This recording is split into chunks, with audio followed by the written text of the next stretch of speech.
தனிப்பெரும்பான்மையுடன் பிரதமர் மோடி மீண்டும் பிரதமராவது இந்தியாவுக்கு மட்டுமல்ல உலகத்துக்கே கெட்ட செய்தி என்று இங்கிலாந்திலிருந்து வெளிவரும் பிரபல பத்திரிகையான கார்டியன் எச்சரிக்கை விடுத்துள்ளது. பொய் பிரச்சாரம் மற்றும் வெறுப்பு அரசியல் மூலம் இந்தியாவை மோடி மயக்கிவிட்டதாக அமெரிக்காவில் இருந்து வெளிவரும் நியூயார்க் டைம்ஸ் பத்திரிகையும் விமர்சித்துள்ளது. இந்திய தேர்தல் முடிவுகள் பற்றி கார்டியன் பத்திரிகை வெளியிட்டுள்ள தலையங்கத்தில் மிகப்பெரிய தேர்தலில் நரேந்திர மோடி என்ற தனி மனிதர் வெற்றி பெற்றுள்ளதாக கூறப்பட்டுள்ளது. மோடியின் 5 ஆண்டுகால ஆட்சியில் இந்திய பொருளாதாரம் மோசமான நிலையில் இருந்தபோதும் அவர் அதிக இடங்களில் வெற்றி பெற்றிருப்பதாக தலையங்கத்தில் குறிப்பிடப்பட்டுள்ளது. இது இந்தியாவுக்கு மட்டுமல்ல உலகத்துக்கே மோசமான செய்தி என்று கார்டியன் பத்திரிகை எச்சரித்துள்ளது. இந்து தேசியவாதம் என்ற பெயரில் நாட்டை மோசமான பாதைக்கு அழைத்துச் செல்லும் இயக்கத்தின் அரசியல் பிரிவே பாரதிய ஜனதா கட்சி என்று கார்டியன் விமர்சித்துள்ளது.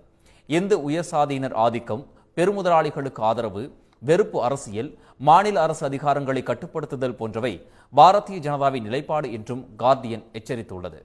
மோடியின் பெருவாரியான வெற்றியின் மூலம் சுமார் 20 கோடி இஸ்லாமியர்களை 2ஆம் தர குடிமக்களாக கருதும் இருண்ட அரசியலிடம் இந்தியாவின் ஆன்மா தோற்றுவிட்டதாக அந்த பத்திரிகை கூறியுள்ளது. மோடி சிறந்த பிரச்சாரகர் என்பதில் சந்தேகமில்லை என்று கூறியுள்ள கார்டியன், பொய் தகவல்கள் மற்றும் பிரிவினைவாதத்தை வைத்து மோடி பிரச்சாரம் செய்ததாக குற்றம் சாட்டியுள்ளது.